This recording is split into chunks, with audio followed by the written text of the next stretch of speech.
15 বছর পর বাংলাদেশে পাকিস্তানের বিদেশ সচিব এবং রীতিমতো বৈঠক রয়েছে। একদিকে যেমন বাংলাদেশের বিদেশ সচিবের সঙ্গে বৈঠক রয়েছে পাকিস্তানের বিদেশ সচিবের, তার পাশাপাশি মোহাম্মদ ইউনূসের সঙ্গেও বৈঠক রয়েছে। আজ বাংলাদেশে বিদেশ সচিবের সঙ্গে বৈঠক করবেন আমনা বালোচ। বাংলাদেশের অন্তর্বর্তী সরকারের উপদেষ্টা মোহাম্মদ ইউনূসের সঙ্গে বৈঠক।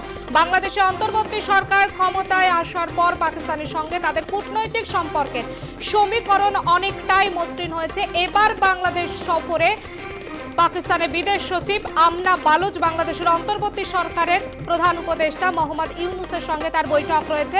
তার পাশাপাশি বাংলাদেশের বিদেশ সচিবের সঙ্গে বৈঠক রয়েছে এবং তাই বৈঠকের কি সমীকরণ দাঁড়াচ্ছে সেই প্রশ্নচিহ্ন কিন্তু ইতিমধ্যে উঠতে শুরু করেছে। অত্যন্ত তাৎপর্যপূর্ণ এই বৈঠক। বাংলাদেশের অন্তর্বর্তী সরকার ক্ষমতায় আসার পর পাকিস্তানের সঙ্গে তাদের কূটনৈতিক সম্পর্কের সমীকরণ অনেকটাই মসৃণ হয়েছে। এবার 15 বছর পর বাংলাদেশ সফরে পাকিস্তানের বিদেশ সচিব, গতকাল তিনি পৌঁছেছেন। আজ বাংলাদেশ বিদেশ সচিবের সঙ্গে বৈঠক করবেন আমনা বালোচ। বাংলাদেশের অন্তর্বর্তী সরকারের উপদেষ্টা ইউনূসের সঙ্গেও বৈঠক রয়েছে তার। বৈঠক সম্পর্কে আমরা বিস্তারিত জানবো। আমাদের সঙ্গে টেলিফোন লাইনে রয়েছে আমাদের প্রতিনিধি সুচারু মিত্র। সুচারু, যে বৈঠক ইতিমধ্যে হতে চলেছে, একদিকে যেমন বাংলাদেশের বিদেশ সচিবের সঙ্গে বৈঠক রয়েছে, তার পাশাপাশি মোহাম্মদ ইউনূসের সঙ্গে বৈঠক। এই বাংলাদেশের সঙ্গে পাকিস্তানের সম্পর্কের সমীকরণ তাহলে কি দাঁড়াচ্ছে? ভারত কিভাবে দেখছে এই বৈঠককে? দেখো, ভারত পাকিস্তানকেও ভালোভাবে চেনে, বাংলাদেশকেও ভালোভাবে চেনে। এই বাংলাদেশের সঙ্গে পাকিস্তানের যে বৈঠক এবং কূটনৈতিক পর্যায়ে যে বৈঠক অত্যন্ত তাৎপর্যপূর্ণ। অর্থাৎ কূটনৈতিক দিক থেকে পাকিস্তানের সঙ্গে সম্পর্ক জ্বালিয়ে নিতে চাইছে বাংলাদেশ। এবং এই পরিস্থিতিতে আমরা এর আগেও বলেছি যে এশিয়ান কান্ট্রিগুলোর মধ্যে নির্ণায়ক শক্তি হতে চাইছে বাংলাদেশ। তাই একবার চীনের সঙ্গে বৈঠক, চীনকে বলা বিনিয়োগ করুন, বাণিজ্য হোক, আবার কখনো পাকিস্তানের সঙ্গে বৈঠক, কখনো ভারতবর্ষের প্রধানমন্ত্রী নরেন্দ্র মোদীর সঙ্গে বৈঠক বিমস্টেকের আধারে। ফলে এই যে ক্ষেত্র তৈরি হয়েছে, এই যে জায়গা তৈরি হয়েছে, বাংলাদেশের প্রধান উপদেষ্টা ডক্টর ইউনূস তিনি আসলে চাইছেন যে একেবারে এই যে সম্পর্কটা তারা তৈরি করছে বিভিন্ন এশিয়ান কান্ট্রির সঙ্গে, তারাই হবে আগামী দিনের নির্ণায়ক শক্তি। এরকম একটা জায়গা তৈরি করার চেষ্টা করছেন ডক্টর ইউনূস। এবং শুধু তাই নয়, আগামী দিনে যখন নির্বাচন হবে, সেই নির্বাচনের সময় নির্বাচিত সরকারের প্রধানমন্ত্রী হয়ে যাতে ডক্টর ইউনূস আসতে পারেন এবং অন্যান্য কান্ট্রি যেটাকে সমর্থন করতে পারে, সেই জায়গাটাও তৈরি করতে চাইছেন। পাকিস্তান এই 5ই আগস্টের পর থেকে তারা একাধিকবার বলেছে বাংলাদেশ তাদের ভাই, তাদের অ্যাটম বোমে বাংলাদেশের নাম লেখা রয়েছে।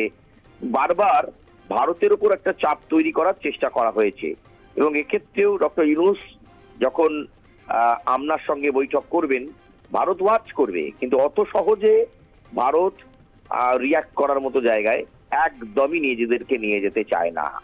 কারণ অন্তর্বর্তী সরকারের প্রধান উপদেষ্টা বাংলাদেশে তিনি কি করলেন, তার দেশের জন্য পাকিস্তানের সঙ্গে কি বৈঠক করলেন, সেটা তাদের আভ্যন্তরীণ বিষয়। সেটা নিয়ে ভারতবর্ষের কোনো মাথা ব্যথা নেই। আমি আবারও বলবো যে বাংলাদেশকে যেমন ভালো চেনে ভারত, পাকিস্তানকেও কিন্তু খুব ভালো চেনে ভারত। ফলে এক্ষেত্রে আমরা শুধু ওয়াচার হিসাবে দেখব যে পরিস্থিতিটাকে ঠিক কোন দিকে নিয়ে যেতে চাইছেন ডক্টর ইউনূস। 15 বছর পর, অর্থাৎ পরিষ্কার বুঝতে পারছো যে শেখ হাসিনার আমলে বাংলাদেশে কোনো পাকিস্তানের বিদেশ সচিব বলো বা পাকিস্তানের কোনো উচ্চ পর্যায়ের প্রশাসনিক ব্যক্তিত্ব তারা কিন্তু ভিজিট করতে পারেননি বা আসেননি। অর্থাৎ কোথাও না কোথাও ডক্টর ইউনূসকে যারা পরিচালনা করছেন তারা চান পাকিস্তানের সঙ্গে সখ্যতা আরো বাড়ুক এবং সে কারণে এইভাবে এই বৈঠককে অ্যারেঞ্জ করা হয় এবং বেশ কয়েকদিনের সফরে আমনা এসেছেন।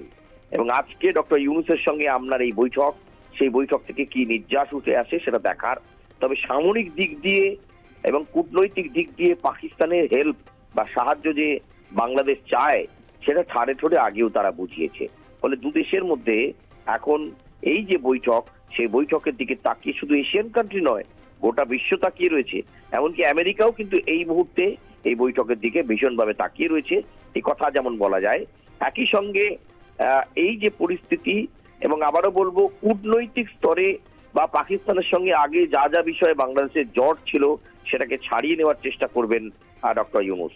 আমনার পক্ষ থেকে, পাকিস্তানের সচিবের পক্ষ থেকে কি বার্তা থাকে, সে দেশের সরকার কি বাংলাদেশের সঙ্গে কোনো ব্যবসা বাণিজ্য করতে চায়, সামরিক দিক দিয়ে, কূটনৈতিক দিক দিয়ে তারা কি কোনো সাহায্য করতে চায়। ফলে এই বিষয়গুলোকে নিয়েই কিন্তু আজকের এই বৈঠক হবে বলে জানা যাচ্ছে। দুপুরের দিকে এই বৈঠক অনুষ্ঠিত হবে এবং সেখানে বৈঠকের পরে আমরা দেখেছি অন্যান্য সময় রাষ্ট্রনেতাদের সঙ্গে বৈঠক করার পর ডক্টর ইউনূস বিভিন্ন ছবি শেয়ার করেছেন তার নিজের সোশ্যাল সাইটে। কখনো দেখেছি আমরা নরেন্দ্র মোদীর সঙ্গে হ্যান্ডশেক করছেন ছবি, কখনো আবার চীনের শি জিনপিং এর সঙ্গে ছবি। ফলে এক্ষেত্রে আপনার সঙ্গে ছবিও বাইরে আনেন কিনা ডক্টর ইউনূস সেটা দেখতে হবে এবং বৈঠক কতটা সদর্থক হয় তার দিকেও আমাদেরকে নজর রাখতে হবে। একেবারে সুচারু, অনেক ধন্যবাদ। সুচারু মিত্র আমাদের প্রতিনিধি টেলিফোন লাইনে ছিলেন।